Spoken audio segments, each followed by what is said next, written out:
Ruben Östlund is the director and screenwriter of Triangle of Sadness. I'm David Buchanan with Gold Derby. Ruben, I wanted to start really big picture and just ask you, what is it about money that you think brings out the worst in people, as it often does of some of the characters in this film? Oh, I think that one problem we have is that we have really hard time to climb down the ladder. As soon as we have gotten up in a certain position, we are going to fight to keep that position.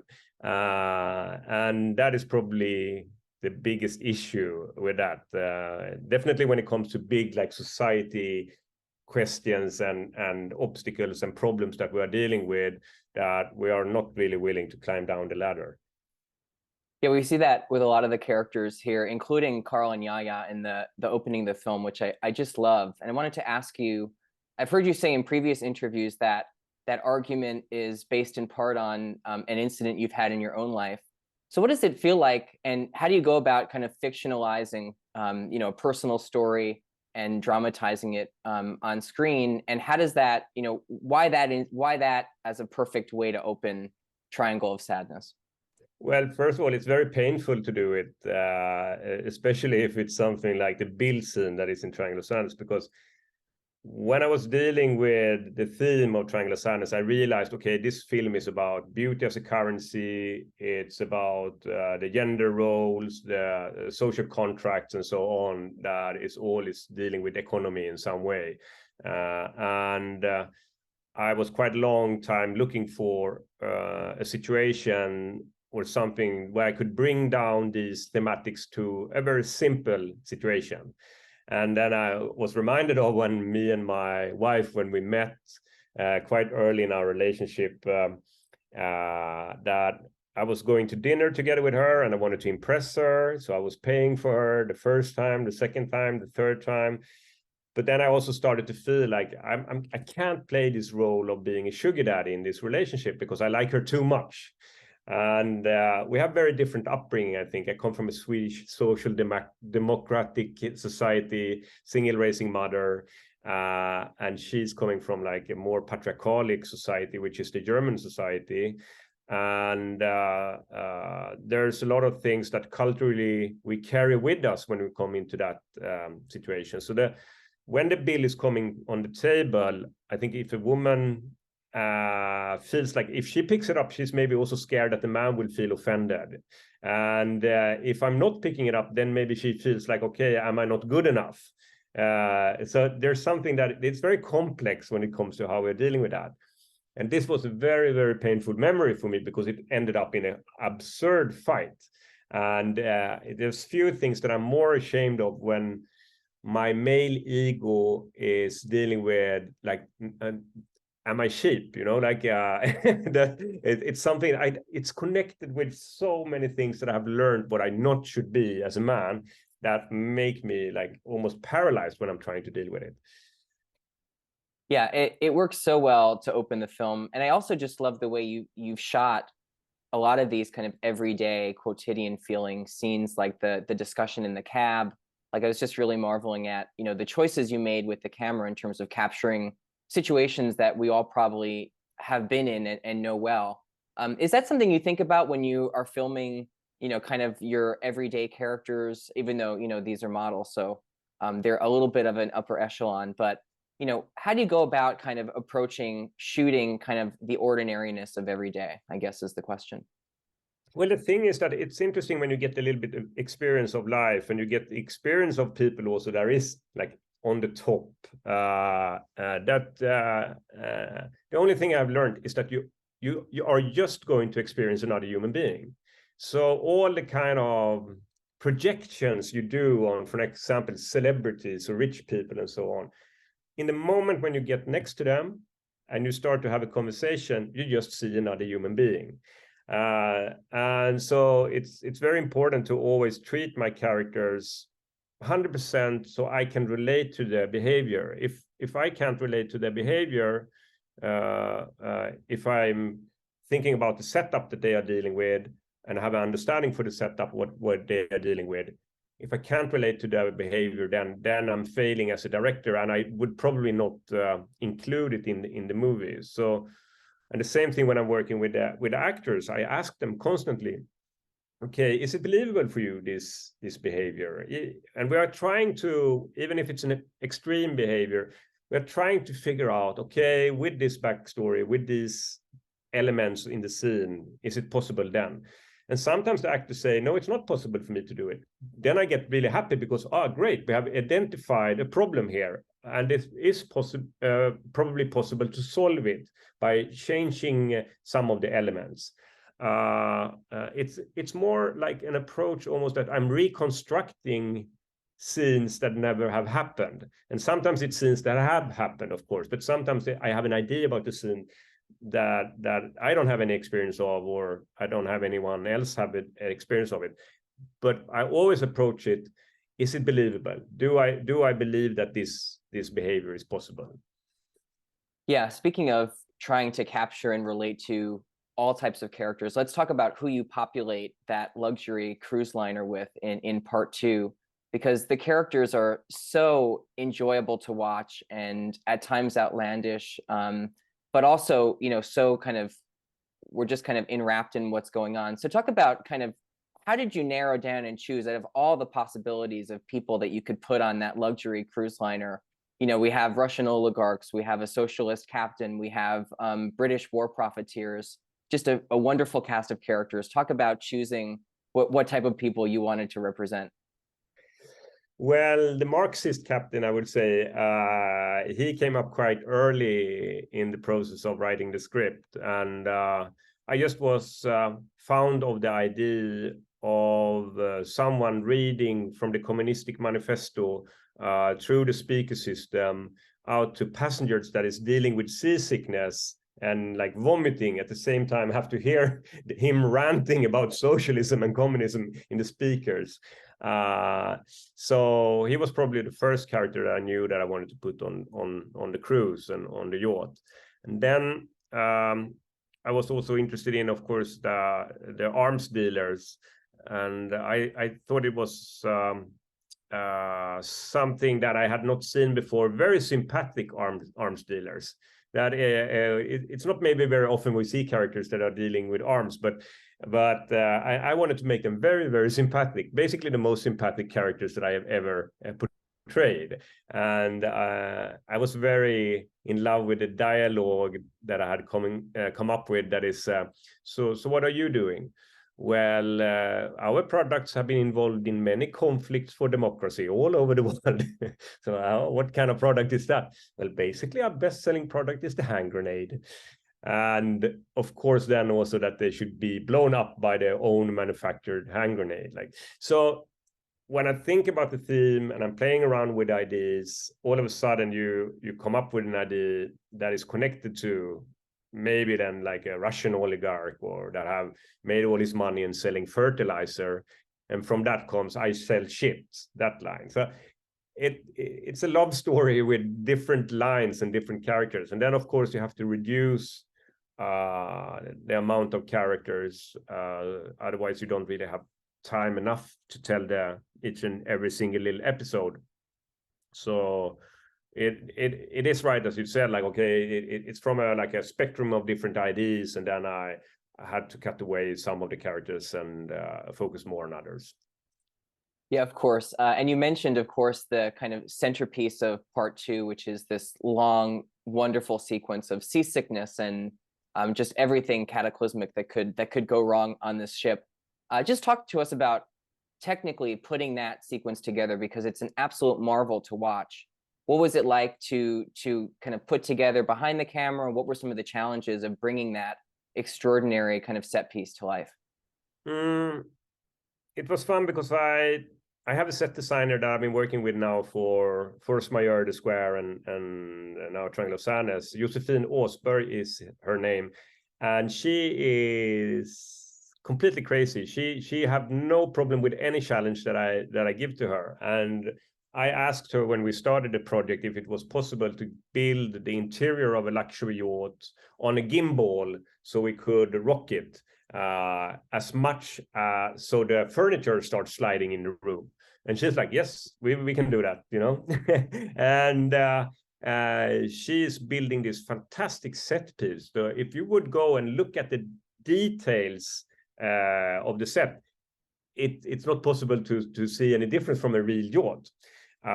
So it's completely dependent that I'm working with people that have a great skill and that is also willing to go into a challenge and enjoys that. And so when we were shooting the film, we were the Storm, we were basically on a rocking set 8 hours a day, where even the crew got seasick because when you're standing there on the rocking set for 8 hours, it's the same like effect on you as if you are on a yacht that is in the stormy ocean. So people had to eat seasick pills. It was kind of chaotic to shoot the film because I'm a director that really want to control and I want to go into every single detail. But when you're on a rocking set, it's much harder to be controlling everything. And so we had 13 days of shooting, I guess, on this rocking set. And we had this, tubes that were going into the mouth of the actor so we could fake the vomiting. And I didn't want to do it in a way, like the actor have something in the mouth and you just like go once and then you cut to someone else. I wanted to repeatedly show that they are vomiting. And when I was shooting the film, I also felt a little bit, the most interesting thing is actually not to look at the vomiting person. It's much more interesting to look at someone else that is looking at the vomiting person and how they are dealing with the broken social contract when it comes to fine dining, for an example. Do you continue eating when you have someone next to you that just have vomited? And I love to go into these like small scenarios when someone have vomited just next to a passenger or a dining guest, and then they come up and ask a little bit more wine, sir. that for me, that was the most hilarious part. But when I, in the end, had shot all these scenes and all the fragments, because it was quite short scenes sometimes, and I'm much more used to work with longer scenes and longer takes. I had a material that took me half a year to actually put together. And thanks to the pandemic, I got an extra year in the editing, which this film definitely needed, because only on the storm sequence, I spent like half a year in order to get the right structure on it. Wow, I believe it, and it really pays off because the way it unfolds is just, as I said, it's meticulous and such a marvel to watch. I also want to ask you in part 2 about how you shoot the crew of the ship, because we get sequences where we get to meet them a little bit, but we also get interspersed these quick cuts to watching them work. And I wanted to ask you in particular about how much did you want to kind of tip your hand on, that we're going to meet Abigail and she's going to come into the fore in part 3, or, we get just enough of Abigail to know and recognize the character. Was there ever kind of an inclination to give us more of her on the ship, or was it really just as subtle kind of, planting the seed for what was to come?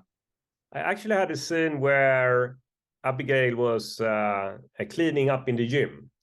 And Carl was standing there and doing workouts, bare-breasted, so he was like standing there and she was like looking at, you could tell that she's like gazing at him like for a second or something like that, this handsome young man.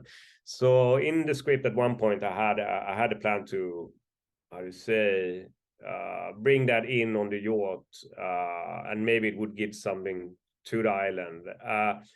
But when I read through the script, it felt like that it didn't work out in the way that I wanted it to do. So I took it away.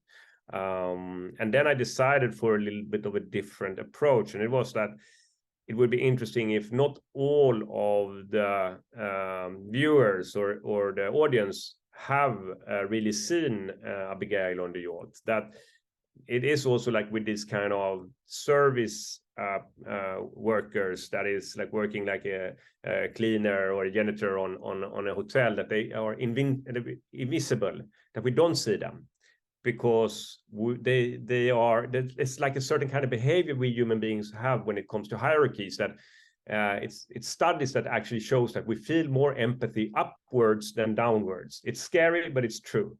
and that these Filipino workers would go a little bit under the radar on the ship, but then they should come back, and then Abigail should come back on the island and like take command and be the one that is standing like in front of the group and being the leader and so on.